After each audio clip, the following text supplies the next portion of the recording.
presente, imprensa, servidores públicos, que eu saúdo na pessoa do companheiro Edson Vieira, companheiro sindicalista, aguerrido de muitos anos e de muitas lutas. Senhor presidente,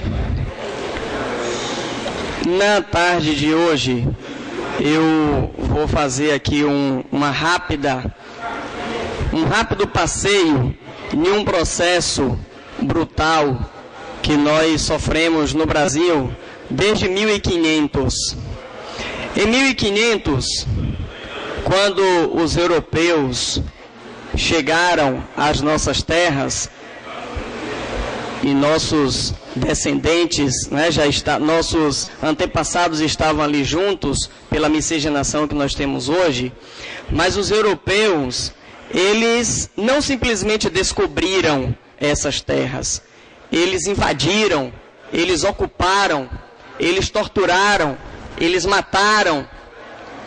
E esses europeus que aqui chegaram, principalmente aqueles que aqui chegaram, que infelizmente, como a história, principalmente moderna, atual, nos mostra, pessoas que não estavam preocupados em construir sociedade, civilização, mas fazer a exploração, seja a exploração de tantos recursos naturais que a gente tinha e ainda tem em parte, como também fazer exploração sobre o outro. E esta é ainda a pior das explorações. E assim, quando aqui chegaram e encontraram povos nativos, não respeitamos. E nós cristãos, que eu sou um cristão, nós cristãos não dialogamos para poder essas pessoas serem convertidas, compreender o nosso cristianismo, compreender um processo de consciência, de chamado para conversão. Nós impusemos isso nestas pessoas. E assim também foi com os escravos, que quando capturados da África, além das exceções, que mesmo assim não justifica, dos conflitos tribais daquelas localidades, você tinha como a principal preocupação e o principal produto de exportação o tráfico humano de pessoas. E pasmem, senhores e senhoras, esse tráfico humano de pessoas, ainda hoje, na nossa cidade de Ilhéus, é uma das principais rotas da Bahia, que a gente não vê, a gente não percebe, mas está aí. É uma das principais rotas da Bahia, que debatemos e discutimos há 3 anos atrás em uma das campanhas da fraternidade. Mas assim também com os negros e negras, que não eram pessoas sem almas, não eram pessoas sem cultura, não eram pessoas sem uma vida digna. Ali eram guerreiros, guerreiras, reis, rainhas, princesas, que foram tiradas das suas terras, e quando aqui chegaram, nós também cristãos, na tentativa de salvar as suas almas, também usamos o chicote para impor qual era o Deus que eles tinham que adorar. E aí, Tupã, Oxalá, Iansã, Buda e tantas outras referências tinham que sucumbir diante do que nós queríamos impor. E aí, senhor presidente, eu digo tudo isso porque levantou-se uma discussão recentemente nesta casa em relação à questão apresentada pelo Fórum criado recentemente de promoção da igualdade racial na cidade de Ilhéus.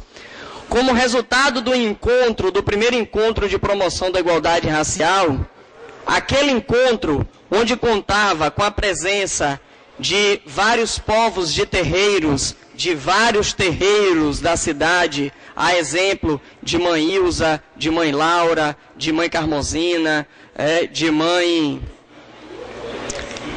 Gessi, de pai Xaumim, de pai Catamba, também tinham lá os índios Tupinambá, também tinha as lideranças da resistência da capoeira, também tinha o pessoal dos blocos afro da cidade. Então a gente estava ali no momento de alta pluralidade. E como resultado daquele encontro foi apresentada a esta casa para sugerir de que não fosse lido o salmo nas sessões. E este pedido não era para poder fazer um processo de intolerância ou de preconceito, ao contrário, para que fosse respeitada a pluralidade que tem na nossa cidade.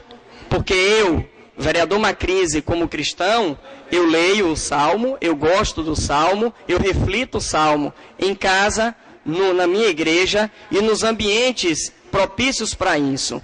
Então, não existe aqui nesta casa nenhum tipo de complô interno, nem de bastidores, para poder fazer essa retirada. O presidente Lucas, que tem demonstrado ser um presidente equilibrado, sensato, procurou conversar, atendeu o requerimento que lhe foi apresentado, me chamou para conversar, falou do encaminhamento para a Procuradoria Jurídica desta casa, que emitiu um parecer sugerindo de que, de fato, seria interessante e importante a gente considerar a pluralidade e o respeito às individualidades. E quando a gente faz a leitura na cidade de Ilhéus, além das várias expressões guerreiros, nós temos também centros espíritas, temos o pessoal da Vale do Amanhecer, temos de Umbanda, temos budista, temos as diversas expressões.